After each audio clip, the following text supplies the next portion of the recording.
نے والے کہا کرتے ہیں اللہ اللہ، یاد آتا ہے خدا دیکھ کے صورت تیری۔ اللہ نے صورت ہی ایسی بنائی، جمال ہی ایسا دیا، خوبصورتی ہی ایسی دی کہ جو حضور کو دیکھتے وہ دیکھتے ہی رہ جاتے۔ تو کتنے لوگ تھے کہ جنہوں نے محض حضور کو دیکھا، پھر اس کے بعد لب کھلے تو کلمہ ہی جاری ہوا۔ وہ خوبصورتی اور وہ جمال اللہ نے اپنے محبوب کو عطا کیا۔ آقا کریم علیہ الصلوۃ والسلام کا ایک ایک عضو بدن خوبصورتی کا مرقع تھا، بلکہ خوبصورتی کا معیار تھا۔ حسن کیا ہوتا ہے، حسن کا معیار کیا ہوتا ہے، جمال کسے کہتے ہیں، خوبصورتی کی تعریف کیا ہے، اعضائے محمد صلی اللہ علیہ وآلہ وسلم کا توازن دیکھ لو، تمہیں پتہ چلے گا کہ حسن کسے کہتے ہیں۔ حضور علیہ السلام کو اللہ تعالیٰ جل شانہ نے جو حسن بخشا، جو جمال دیا، جو خوبصورتی دی، وہ حضور کے مبارک قدموں سے اس کا انداز کیجئے کہ جس کے قدم اتنے سونے ہیں اس کا چہرہ کتنا سونا ہوگا۔ حضرت عبداللہ بن بریدہ رضی اللہ تعالی عنہ حضور کے مبارک قدموں کا ذکر کرتے ہوئے وصف جمال محمد کی کہانی چھیڑتے ہیں اور فرماتے ہیں کان رسول اللہ صلی اللہ علیہ وآلہ وسلم احسن البشر قدما، کہتے ہیں کہ کائنات میں جتنے سونے قدم میرے حضور کے تھے کسی کے تھے ہی نہیں۔ جو جمال اللہ نے حضور کے مبارک قدموں کو دیا تھا، اللہ اکبر، وہ کسی اور کا مقسوم نہیں تھا۔ خوبصورت قدم۔ اور حضرت انس رضی اللہ تعالیٰ عنہ، حضرت ابو ہریرہ رضی اللہ تعالیٰ عنہ اور حضور کے وصاف ہیں حضرت ہند بن ابی حالہ رضی اللہ تعالیٰ عنہ، یہ حضور کا حلیہ بیان کرتے ہیں۔ حضرت امام حسن بن علی رضی اللہ تعالی عنہ نے حضرت ہند بن ابی حالہ کو ایک دن کہا کہ مجھے اپنے آقا و مولا کا حلیہ بتاؤ، تو انہوں نے حضور کا حلیہ بیان کیا۔ یہ حضور کے وصاف ہیں، چونکہ انہوں نے حضور علیہ السلام کو بہت قریب سے دیکھا اور آقا کریم علیہ السلام کی زیارت سے مالا مال ہوئے۔ ویسے حضرت امام حسن نے بھی تو حضور کو دیکھا تھا، اور بھی اصحاب نے حضور کو دیکھا تھا۔ یہاں یہ بات دلچسپی سے خالی نہیں ہے کہ صحابی ہی تب بنتا ہے جب وہ حضور کو بنظر ایمان دیکھے، لیکن صحابہ ایک دوسرے سے پوچھتے تھے کہ بتاؤ حضور کیسے تھے؟ میاں تم نے نہیں دیکھا؟ تو وہ کہتے تھے دیکھ کر بھی نہیں دیکھا۔ صرف چند لوگ ہیں جو حضور کا حلیہ بیان کرتے ہیں۔ اس کی کیا وجہ؟ تو علماء نے لکھا کہ حضور کے چہرے پہ جلووں کی تابش ایسی تھی اور حضور کا جمال ایسا تھا اور اس کی چمک ایسی تھی کہ کسی میں ہمت ہی نہیں تھی کہ وہ جی بھر کے دیکھ سکے۔ تو بعد میں ایک دوسرے سے پوچھتے تھے بتاؤ تم نے دیکھا تو حضور کیسے تھے؟ اگر ان لوگوں کی تعداد میں آپ کو بتاؤں تو 3 درجن سے زیادہ نہیں ہوگی جو حضور علیہ السلام کے وصاف ہیں، حضور کے حلیہ نگار ہیں، جو آقا کریم علیہ الصلوۃ والسلام کی صورت کا نقشہ بیان کرتے ہیں۔ دیکھا 1,24,000 اصحاب نے ہے، لیکن جو وصف بیان کرتے ہیں، شمائل رسول کو بیان کرتے ہیں، ان کی تعداد 3 درجن سے زیادہ نہیں ہے۔ اور یہ بھی وہ لوگ ہیں جنہوں نے حضور کو بچپن میں دیکھا، جنہوں نے حضور کو سوئے ہوئے دیکھا، حضور کو بہت قریب سے دیکھا۔ حضور علیہ الصلوۃ والسلام کے پاس ان کا آنا جانا بہت زیادہ تھا، اس طرح انہوں نے حضور علیہ السلام کو دیکھا۔ حضرت حسان بن ثابت رضی اللہ تعالی عنہ فرماتے ہیں کہ میں جو حضور کا حلیہ بیان کرتا ہوں تو اس کا سبب یہ ہے کہ میرے پاس حضور کو دیکھنے کا ایک طریقہ آ گیا تھا۔ فلما نظرت الی انوارہ فودعت کفی علی عینی خوفا من ذہاب بصری، کہا کہ جب میں حضور کو دیکھتا تھا تو اپنی آنکھوں پر انگلیاں رکھ کے انگلیوں کی اوٹ سے دیکھتا تھا کہ حضور کے جلووں کی چمک سے میری آنکھوں کی بینائی نہ جاتی رہے۔ یہ کون کہہ رہے ہیں؟ حضرت حسان بن ثابت رضی اللہ تعالیٰ عنہ۔ اور آپ جانتے ہیں حضرت حسان بن ثابت رضی اللہ تعالیٰ عنہ شاعر ہیں، اور شاعر حسن دیکھنے میں بڑا دلیر ہوتا ہے، اور یہ حسن بھی ابھی پوشیدہ ہے، 70,000 بشریت کے پردے ڈالے گئے ہیں۔ اگر یہ حسن بے نقاب ہوتا تو کوئی جلووں کی تاب ہی نہ لا سکتا۔ یہی بہتر ہے کہ وہ پردے میں رو پوش رہے، وہ اگر پردہ اٹھا دے تو کسے ہوش رہے۔ کس کی ہمت تھی؟ اب چھپا ہوا مستور حسن بھی اگر دیکھتے ہیں تو آنکھوں پہ انگلیاں رکھ کے دیکھتے ہیں، اور بیان کرنے والوں کی تعداد میں نے عرض کی کہ 3 درجنوں سے زائد نہیں ہے۔ تو یہ وہ لوگ ہیں جنہوں نے حضور کو دیکھا۔ اب امام حسن پوچھ رہے ہیں حضرت ہند بن ابی حالہ رضی اللہ تعالی عنہ کو کہ آپ نے حضور کو دیکھا تو مجھے بتائیے میرے نانا کا جمال کیسا تھا۔ تو حضرت ہند بن ابی حالہ نے حضور کا حلیہ بیان کیا۔ تو جب حضور کے قدموں کی کہانی انہوں نے بیان کی تو حضرت ہند بن ابی حالہ نے کہا کان نبیو صلی اللہ علیہ وآلہ وسلم شسن القدمین والکفین، حضور علیہ السلام کے مبارک قدم اور حضور کی ہتھیلیاں پر گوشت تھے۔ یہ حضور علیہ السلام کے مبارک قدموں کا جمال بیان کرتے ہیں۔ اللہ اکبر۔ اور حضور علیہ السلام کے قدموں کے بارے میں امام ترمذی جو شمائل میں حدیث لائے ہیں اس میں انہوں نے یہ بھی بیان کیا کان رسول اللہ صلی اللہ علیہ وسلم مسیح القدمین، حضور علیہ السلام کے مبارک قدم ملائم تھے، خوبصورت تھے، کھردرے نہیں تھے، کوئی پھٹن نہیں تھی۔ عمومی طور پہ قدم پھٹ جاتے ہیں اور ایڑیاں بہت سارے لوگوں کی پھٹ جاتی ہیں تو وہ خوبصورتی باقی نہیں رہتی۔ تو وہ کہتے ہیں کہ حضور مسیح القدمین تھے، اور جب آقا کریم علیہ السلام کے مبارک قدموں پہ پانی ڈالا جاتا تو وہ ڈھل کے نیچے چلا جاتا۔ یہ تھا حضور کے قدموں کا حسن اور حضور کے قدموں کا جمال۔ اچھا، آقا کریم علیہ السلام کی جو مبارک ایڑیاں تھیں وہ زیادہ پر گوشت نہیں تھی، ان کے اوپر گوشت زیادہ نہیں چڑھا تھا، اس لیے کہ ایڑیوں کا زیادہ پر گوشت ہونا ایڑیوں کے حسن کو زائل کر دیتا ہے۔ حسن کا مرقع ہی جمال مصطفیٰ ہے، تو اس لیے اللہ نے ایک ایک عضو کو تراش کر کے بنایا ہے، بلکہ پوچھ پوچھ کے بنایا ہے۔ جس طرح حسان بن ثابت رضی اللہ تعالی عنہ کہتے ہیں کَأَنَّكَ قَدْ خُلِقْتَ كَمَا تَشَاءُ، محبوب مجھے تو یوں لگتا ہے جس طرح آپ کے رب نے آپ کو آپ سے پوچھ کے بنایا ہے کہ محبوب بتاؤ کہ میں آپ کے اعضاء کو کیسے توازن اور کیسے حسن اور کیسے جمال دوں۔ تو حضور کی مبارک ایڑیاں یہ پرگوشت نہیں تھیں، باقی حضور کے پاؤں پرگوشت تھے اور کوئی پھٹن نہیں تھی، بالکل نرم گداس اور بالکل جو ہے وہ ملائم تھے، اور جب پانی ڈالا جاتا تو پانی ڈھل کے نیچے 1 سیکنڈ میں آ جاتا۔ یہ اللہ نے محبوب کو حسن دیا۔ حضرت ہند بن ابی حالہ نے کہا کہ حضور کے مبارک تلوے جو تھے وہ درمیان سے اٹھے ہوئے تھے، ایڑیوں سے لے کر کے انگلیوں تک یہ تلوہ کہلاتا ہے، جو اس کا نچلا حصہ جو زمین سے مس کرتا ہے، اور اس میں جو درمیان والا حصہ ہے یہ اٹھا ہوا ہو اور بالکل پاؤں سیدھا نہ ہو تو یہ پاؤں کا حسن ہے۔ پاؤں کا بالکل سیدھا ہو جانا یہ پاؤں کے حسن کو زائل کر دیتا ہے۔ اس میں تھوڑا سا خم ہو، جب چلے تو انگلیاں اور پنجے کا جو ہے وہ آگے والا حصہ زمین پہ لگے اور ایڑی لگے، اور درمیان والا حصہ زمین پہ نہ لگے، تو یہ حسن ہوتا ہے کسی کے پاؤں کے تلوے کا۔ اللہ نے محبوب کے مبارک قدم کی پشت کو بھی حسن دیا، حضور کے تلووں کو بھی حسن دیا، حضور کی ایڑیوں کو بھی حسن دیا۔ سائل الاطراف، حضور کی مبارک انگلیاں قدرے لامبی تھی، اور یہ حسن ہوتا ہے۔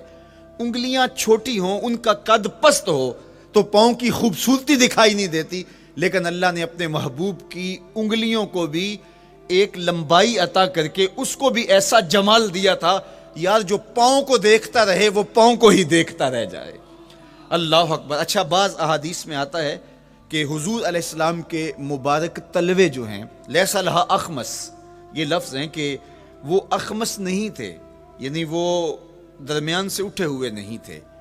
تو اس کا کیا مطلب ہے؟ یہ حضرت ابو ہریرہ رضی اللہ تعالیٰ عنہ سے جو مروی روایت ہے اس میں یہ ہے لیس لہا اخمس، اور حضرت ہند بن ابی حالہ سے جو حضور کے مبارک تلووں کا حسن بیان کیا گیا ہے تو اس میں یہ بیان کیا گیا ہے کہ حضور علیہ الصلوۃ والسلام کا مبارک قدموں کا تلووں کا حسن یہ تھا کہ وہ درمیان سے تھوڑے سے اٹھے ہوئے تھے اور یہ خوبصورت پاؤں کا جمال ہوتا ہے۔ تو ان دو چیزوں میں علماء نے تطبیق کی ہے۔ اللہ ان علماء کی قبروں پر رحمت نازل کرے جو حضور کے حسن پہ، حضور کے جمال پہ گفتگو کرتے رہے، اور ایک ایک عضو پر انہوں نے کئی کئی صفحات لکھے اور کتابیں انہوں نے تحریر کی حضور کے جمال پر۔ اب حضرت ہند بن ابی حالہ رضی اللہ تعالی عنہ، انہوں نے تو حضور کو گھر میں دیکھا تھا، یہ حضرت خدیجۃ الکبریٰ رضی اللہ تعالی عنہا کے فرزند تھے ابو حالہ سے۔ اب انہوں نے تو دیکھا، اب حضور لیٹے ہیں تو انہوں نے حضور کے پاؤں کو دیکھا کہ درمیان میں ہلکا سا خم ہے اور یہ پاؤں کا جمال ہے۔ اب حضرت ابو ہریرہ رضی اللہ تعالی عنہ نے جو حضور کے پاؤں کو دیکھا تو یہ اندرون خانہ کا دیکھنا نہیں تھا، تو انہوں نے کیسے دیکھا؟ تو حضرت ابو ہریرہ سے مروی ایک روایت سے سمجھ آتی ہے کہ انہوں نے جو کہا کہ لیس لہا اخمس، کہ ان کے مبارک تلوے درمیان سے اٹھے ہوئے نہیں تھے بلکہ بالکل برابر تھے، تو اس کا کیا مطلب ہے؟ تو حضرت ابو ہریرہ سے ایک روایت مروی ہے، وہ فرماتے ہیں کہ جب حضور علیہ السلام کسی چٹان کے اوپر چلتے تو حضور علیہ الصلوۃ والسلام کا وہاں قدم پڑتا تو وہ اس چٹان کے اندر حضور کا قدم گھس جاتا، وہ موم کی طرح چٹان نرم ہو جاتی۔ اس طرح زمین پر بھی حضور چلتے تو مبارک پاؤں کا جو نشان قدم ہے وہ پورا دکھائی دیتا۔ تو حضرت ابو ہریرہ رضی اللہ تعالیٰ عنہ اس سے یہ سمجھے کہ حضور کے تلوے جو ہیں وہ برابر ہیں۔ تو علماء نے اس پر گفتگو کی ہے۔ ایک تو حضور جب چلتے تھے تو آقا کریم پورے زور سے قدم زمین پہ رکھتے تھے اور اس وقار سے چلتے تھے کہ جس طرح حضور اونچائی سے نیچے کی طرف اتر رہے ہوں۔ تو جب پاؤں کو جما کر کے زور سے رکھا جائے تو پھر جو ہے وہ نشان نیچے پڑتا ہے۔ یا اللہ اپنے محبوب کے لیے زمین کو اور پتھروں کو بھی نرم کر دیا تو پھر حضور کے تلووں کا نقش بھی زمین کے اوپر جو ہے وہ ہویدہ ہو جاتا۔ سلطان قاتیبائی نے ایک ایسا ہی پتھر جس کے بارے میں شنید تھی کہ اس پر حضور کے قدموں کا نقش موجود ہے، تو انہوں نے 20,000 دینار کے اندر وہ خریدا اور انہوں نے یہ کہا کہ جب میں فوت ہو جاؤں تو حضور کے قدموں کے نشان والا پتھر میری قبر کے سرہانے بطور کتبہ لگایا جائے۔ علامہ شہاب الدین خفاجی علیہ رحمہ لکھتے ہیں ہوا موجود الی الآن، وہ اپنے دور میں کہانی بیان کرتے ہیں وہ آج بھی سلطان قاتیبائی کی قبر کے سرہانے وہ پتھر نصب ہے جہاں حضور کے قدموں کے نشان موجود ہیں۔ اللہ اکبر۔ تو آقا کریم علیہ الصلوۃ والسلام کے مبارک تلوے، حضور علیہ السلام کی کم گوشت تراشی ہوئی ایڑیاں اور مسیح القدمین، حضور علیہ السلام کے ملائم نرم گداز پاؤں، ان کا حسن اور ان کا جمال، اور آقا کریم علیہ السلام کے قدموں کی انگلیاں جو قدرے لمبی تھی اور ان میں جو درمیان والی انگلی تھی وہ زیادہ لمبی تھی، اس پر حضرت میمونہ بنت کردم رضی اللہ تعالی عنہا اس انگلی کا حسن بیان کرتی ہیں، کہتی ہیں مجھے شوق ہوا کہ میں حضور کو دیکھوں، تو اپنے والد گرامی کے ساتھ حجۃ الوداع کے موقع پر میں بھی سعادت حج پا رہی تھی، تو حضور کو ملنے کے لیے جب ہم پہنچے تو آقا کریم اونٹنی کے اوپر سوار تھے، ناکہ پر جلوہ فراز تھے، تو میرے میں ہمت نہ ہو سکی کہ حضور کے چہرے کو دیکھ سکوں۔ ایسا جلوہ، ایسا جمال، اللہ اکبر، اور ایسا روب اور ایسی چمک چہرے کی اور تابشیں تھیں کہ میرے اندر ہمت نہ ہو سکی کہ میں حضور کے چہرہ نور کو دیکھ سکوں۔ اب آقا کریم اونٹنی پہ سوار تھے تو میں حضور کے مبارک پاؤں کو دیکھنے لگی، میں بس حضور کے پاؤں کا جمال اور خوبصورتی دیکھنے لگی، اسی میں کھو گئی۔ اب حضرت میمونہ بنت کردم رضی اللہ تعالی عنہا حضور کے مبارک قدموں کی ایک انگلی کا حسن بیان کرتی ہیں۔ اللہ اکبر۔ حضرت میمونہ بنت کردم سے یہی ایک روایت مروی ہے، ساری زندگی ان کے پاس سرمایہ یہی تھا، جب کسی مجلس میں جاتی تو وہ کہتی تمہیں بتاؤں حضور کی مبارک انگلی کا حسن کیا تھا، یہ سرمایہ ساتھ لیے لیے پھرتی کہ میں نے حضور کی انگلی کو دیکھا ہے، میں نے حضور کے قدم اور حضور علیہ السلام کے تلووں کی زیارت کی ہے۔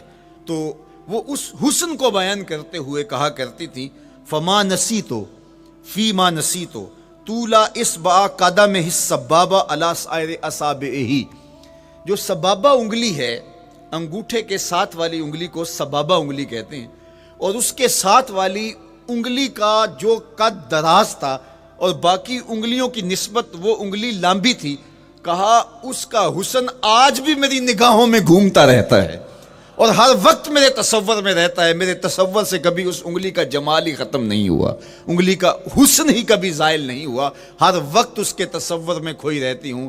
یار چہرے کے جمال کو کون بیان کرے گا، یہاں تو انگلی کا حسن بیان نہیں ہو رہا۔ ابھی وہ شعر پڑھا جا رہا تھا نا کہ قدموں پہ جبیں کو رہنے دو، قدموں پہ جبیں کو رہنے دو، چہرے کا تصور مشکل ہے، قدموں پہ جبیں کو رہنے دو، چہرے کا تصور مشکل ہے، جب چاند سے بڑھ کر ایڑی ہے رخسار کا عالم کیا ہوگا، جب چاند سے بڑھ کر ایڑی ہے رخسار کا عالم کیا ہوگا۔ تو اللہ نے اپنے محبوب علیہ الصلوۃ والسلام کو وہ جمال، وہ خوبصورتی اور حضور کے مبارک قدم، حضرت عبداللہ بن بریدہ رضی اللہ تعالی عنہ سے مروی روایت، کان رسول اللہ صلی اللہ علیہ وآلہ وسلم احسن البشر قدما، کہتے ہیں جتنے سونے قدم، جتنے من مونے قدم میرے حضور کے تھے، اتنے سونے قدم کسی اور کے تھے ہی نہیں۔ اللہ نے اپنے محبوب کو وہ جمال، وہ خوبصورتی اور وہ نور عطا کیا تھا۔ اچھا، یہ قدم، یہ ایڑیاں، یہ مبارک تلوے اور یہ داراز انگلیاں اور ان انگلیوں کی چمک اور ان کی رنگت کا جمال اور خوبصورتی، جہاں اس کا صوری حسن تھا تو مانوی حسن بھی دیکھنے والا تھا۔ یہ قدم اٹھ جائیں اللہ اکبر تو تقدیر کے فیصلے ہوتے دکھائی دیتے ہیں۔ ان قدم کی اونچائی، ان قدم کی بلندیاں کہ عرش حق ان قدموں کے بوسے لے رہا ہے۔ اور میرے امام بولے، زہ عزت و اے طلائے محمد، زہ عزت و اے طلائے محمد، کہ ہے عرش حق زیر پائے محمد۔ قدموں کا حسن وہ بھی دیکھنے والا اور قدموں کی بلندی اور اونچائی اور اس کی شان و شوکت وہ بھی دیکھنے والی۔ اللہ اکبر۔ آقا کریم علیہ السلام حضرت ابو بکر صدیق کے ساتھ، حضرت عمر فاروق کے ساتھ اور حضرت عثمان غنی کے ساتھ احد پہاڑ پر تشریف لے گئے۔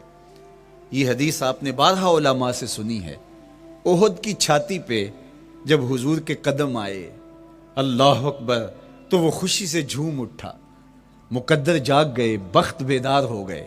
ان کے قدم جو کہ اس عاشق کی آنکھوں کی ٹھنڈک ہے، جب چھاتی پہ آ جائیں تو کون عاشق نہیں جھوم جائے گا۔